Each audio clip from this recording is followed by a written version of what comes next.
Dans une journée ensoleillée, Fracotin, un garçon espiègle, se réveille en sursaut sous le regard bienveillant de sa grand-mère. Le soleil perce à travers les rideaux, illuminant la petite chambre où Fracotin séjourne pendant ses vacances. Sa grand-mère le presse de se lever pour accomplir une mission cruciale. Faire les courses. Sa mission ? Acheter du jus de pomme et du chocolat. Fracotin, toujours avide d'aventure, se précipite dans les rues animées du quartier, où le brouhaha de la ville résonne et où les odeurs alléchantes des étals de rue chatouillent ses narines. Mais en chemin, il tombe nez à nez avec ses copains devant une confiserie tentatrice. Son porte-monnaie claque sous le poids des bonbons et des sucreries, laissant Fracotin les poches vides. Confronté à cette situation délicate, Fracotin laisse libre cours à son esprit farfelu.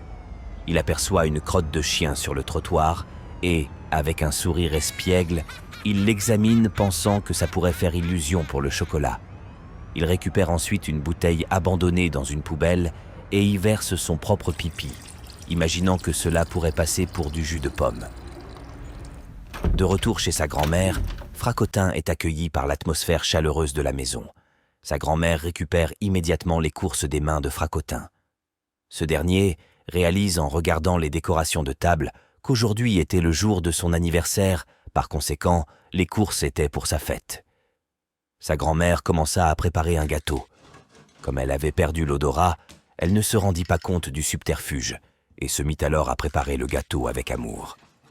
Plus tard, à table, elle le coupe avec fierté et en tend une part à Fracotin. Incapable de lui avouer la vérité, Fracotin se résigne et mange le gâteau avec un sourire crispé. Il prend le premier verre et boit d'une traite pour faire passer l'horrible goût. Il se rend compte que sa grand-mère lui avait servi le jus de pomme qu'il avait ramené. Avec un sourire aussi amusé que dégoûté, il comprend la leçon. Il vaut mieux écouter sa grand-mère et éviter les idées farfelues pour résoudre ses problèmes.